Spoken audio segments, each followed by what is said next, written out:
अब आपको सुनाता हूं कि एक तैमूरलंग नाम का गरीब लोहार था, मुसलमान घर में जन्म था उसका। वित्तीय हालत इतनी कमजोर थी कि कभी कई बार तो भूखे रह जाते थे। पिताजी का देहांत हो चुका था। उनकी माताजी बड़ी धार्मिक थी, इतनी धार्मिक थी कि अतिथि कोई आते जाते रास्ता में रुक जाता, घर पे आ जाता तो अपना घर में जो भी 2 रोटी का आटा होता, 2 रोटी का आटा बनाकर अतिथि को खिला देती। आप मां बेटा भूखे रह जाते थे, इतनी धार्मिकता थी। तैमूरलंग क्या किया करता था कि भेड़ बकरियां चराया करता साहूकारों की, वो उनको थोड़ा बहुत अन्न दे देते थे महीने में, 6 महीने में, जिससे मां बेटा गुजारा कर रहे थे। इसके साथ साथ एक पार्ट टाइम काम और करता था। वो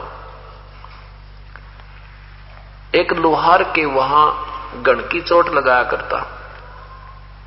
शाम के समय अपना गडरिये का काम पूरा करके उनकी भेड़ बकरियों को घर छोड़ के मालिकों की, उसके बाद एक ऐरन पे भी चोट लगाया करता था। गण लगाने की ड्यूटी अपनी नौकरी करता था, उससे भी वो कुछ अन्न दे देता था, जिससे मां बेटा गुजारा कर रहे थे।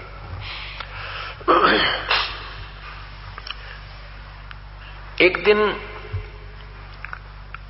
उसी नगरी के आसपास की नगरी के राजा के अनुचर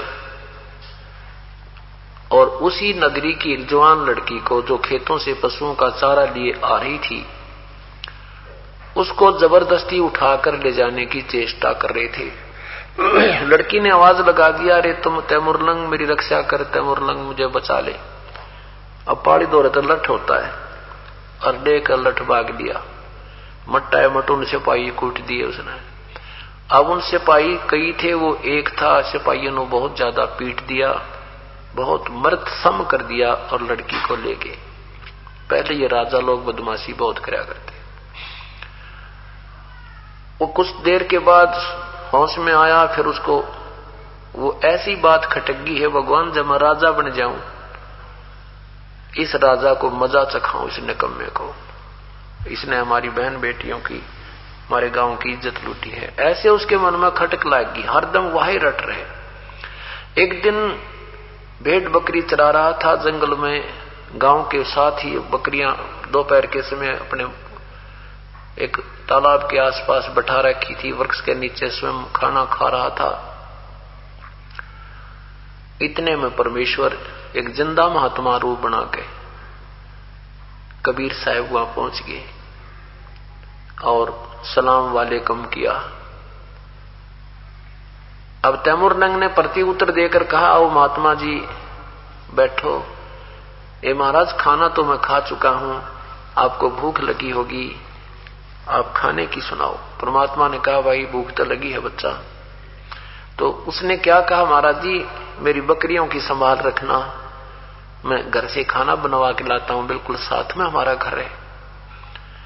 और चलते दफा 2 बार कहा, महाराज जी ध्यान रखियो मैं बहुत गरीब हूं, हमारी एक भी बकरी अगर गुम होगी तो मेरे से पूरी नहीं होगी।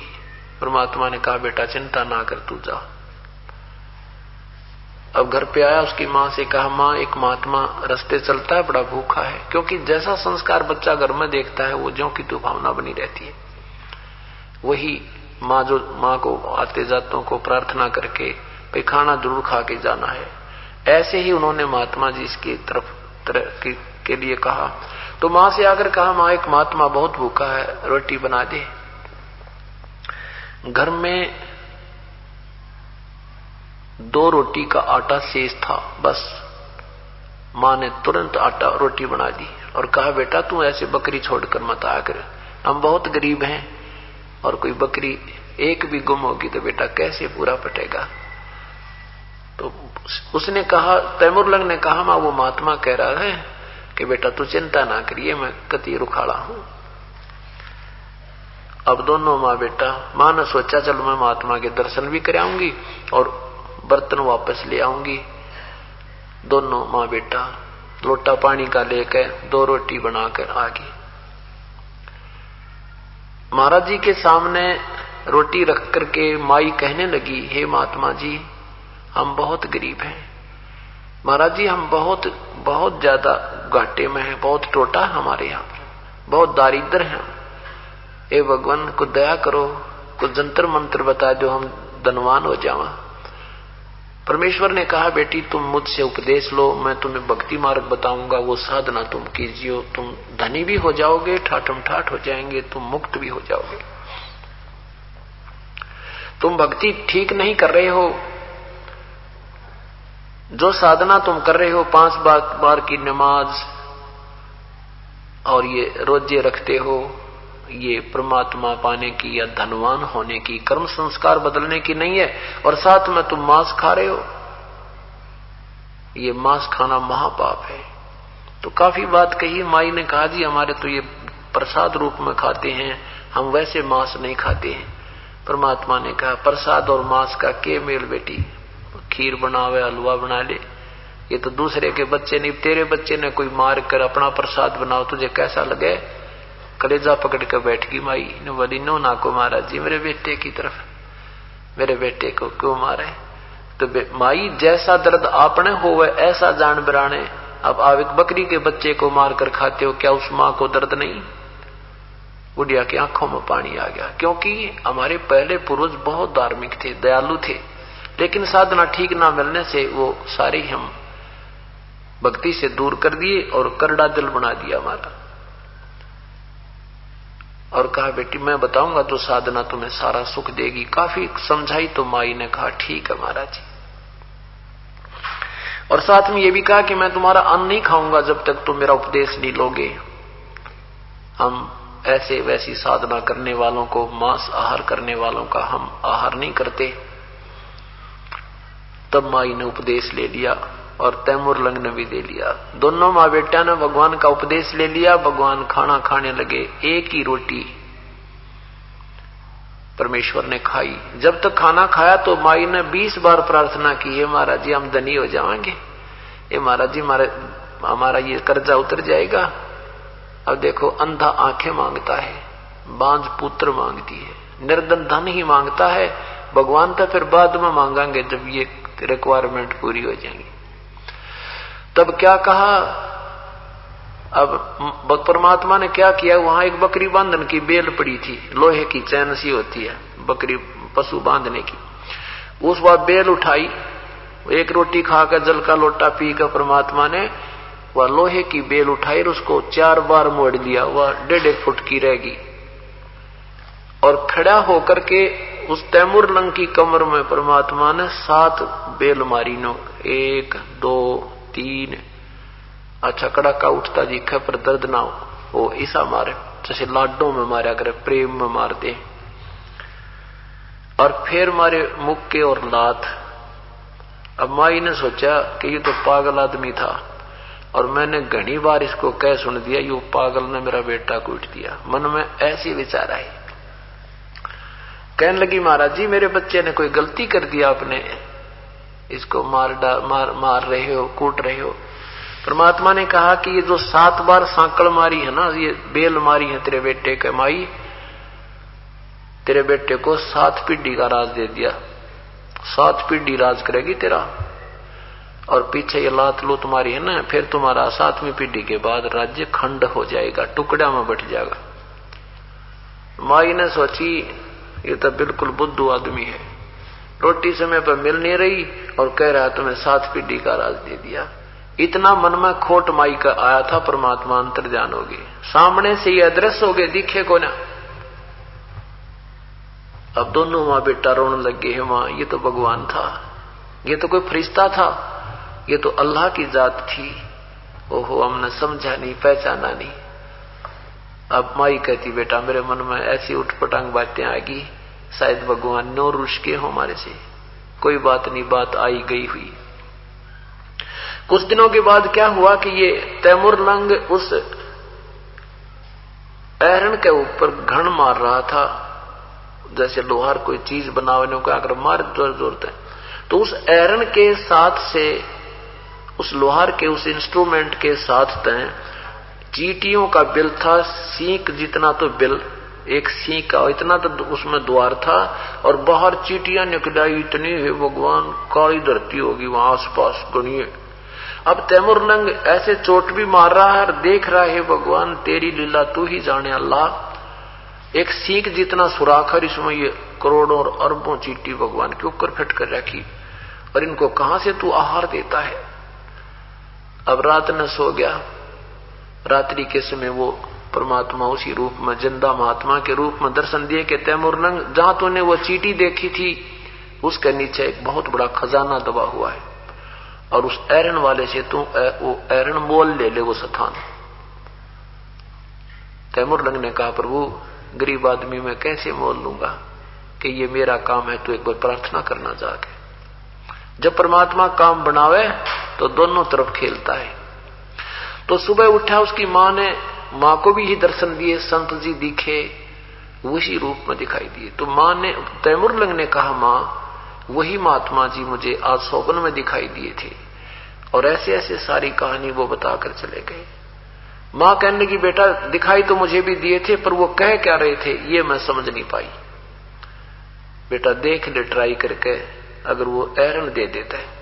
उधर से परमात्मा ने उस ऐरण वाले के मन में ऐसी प्रेरणा भर दी कि मेरे पास काम ज्यादा हो गया, ये स्थान थोड़ा है, भीड़ भड़ाके की जगह होगी, मैं ये कोई मेरा 1 वर्ष में भी दे देना पैसे उसने भी दे दूं और मैं अपना अलग से कोई स्थान लेकर के वहां बढ़िया ढंग से बनाऊंगा। मेरा अच्छा काम चल गया। अब तैमुरलंग गया, डरता डरता सा विचार किया कि मैं आपसे एक प्रार्थना करना चाहता हूं। हमारे पास अभी पैसा देने को तो है नहीं, 1 वर्ष में तेरा पैसा पूरा कर देंगे। मेरी मां कह रही थी कि हम अपना काम स्वयं कर लें, तो मैं सियाना हो गया हूं, बड़ा हो गया हूं, मैं भी लोहार का काम कर लूं, यू ऐरण मुझे दे दे, ये स्थान मुझे दे दे।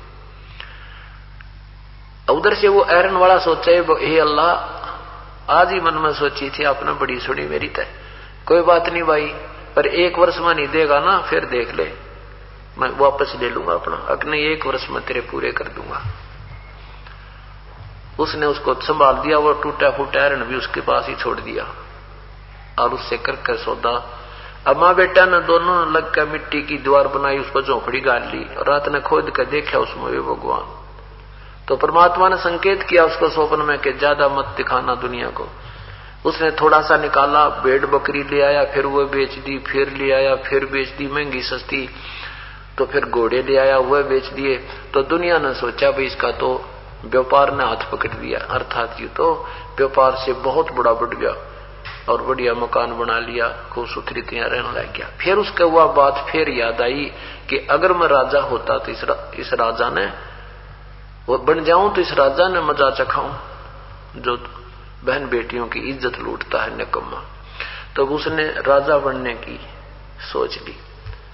गांव के नगर के जवान जवान बच्चों को ले गया एक अंत में जंगल में और वहां उनसे मीटिंग करने लगा, भाई अपने साथ ऐसे दुर्व्यवहार होता है, देखा था ना अपने गांव में ऐसे हुआ था ऐसे हुआ था। नौजवान बालक होते हैं उनमें ज्यादा उमंग होती है, गर्म खून होता है। ने बोला भाई ठीक है तैमुरलंग बोल क्या करें कि मैं राजा बनूंगा तो मेरे सैनिक बन जाओ और 1 रुपया 2 रुपये उनकी फीस दे दी कि 1 में तुम्हारी ये जो है तनख्वाह दिया करूंगा। पहले 1-2 रुपया बहुत होया करता चांदी का। तो वो सारे बालक गांव के 150 गांव के दूसरे गांव के कहना जिक्र नहीं करना कहीं पर भी, रिश्तेदारों में यानी कई हजारों की संख्या में एक बड़े बहुत गहरे वन में ट्रेनिंग सेंटर खोल लिया। लोहार था अपनी ढाल और तलवार बनाने लग गया। सबको ट्रेनिंग देनी सीख ली। पुराने जो रिटायर फिटार थे वह मिलिट्री वाले हुए बूढ़े बाढ़े बढ़ो लिए, तो उन्होंने उनको ट्रेनिंग दे दी और उसने उसी राजा पर जाके एकदम सुबह सुबह दावा बोल दिया। अब मंत्रियों से कहा उस राजा ने कि देखो कौन है, कौन राजा है और कितनी सेना है, तैयारी करो, लड़ाई करो। अब परमात्मा जब कृपा बख्शे 1000 सैनिकों के 10,000 दिखाई दे। उसने सोचा उठा जो उसी मंत्री ने, उन्होंने कहा कि राजन बहुत कोई अंदाजा नहीं है कि कितनी, कोई सीमा नहीं है उनकी, इतनी जो है ना सेना आ गई है और कोई फायदा नहीं युद्ध करने से, सरेंडर करना ही उचित है। कहते हैं उस राजा ने सरेंडर कर दिया अपना। वो निशान होते थे, झंडे नीचे कर दिया करते थे और सब बाहर आ जाते थे नियत थे होकर के। उन सबको पकड़ दिया, उनकी सेना के सारे हथियार काबू कर लिए। अब देखो यहां आ जाता है, जब वो भगवान से डरने वाला हो गया था, उपदेशी था, उसने कहा कि निकम्मे तुझे अगर आज नाम ना ले रखा होता, मेरे गुरु ना होते, तो तुझे टुकड़े टुकड़े करके चौराहे पर डालता। लेकिन अब तुझे मारूंगा नहीं, तू जा अपना भिक्षा मांग से मजदूरी कर, तुझे छोड़ देता हूं। वो न्यों का न छोड़ दिया, मारा नहीं उस राजा को। और फिर उस राजा की सेना ली, फिर दूसरे राजा पे अल्टीमेटम भेज दिया, उन्होंने भी सरेंडर कर दिया। कहते हैं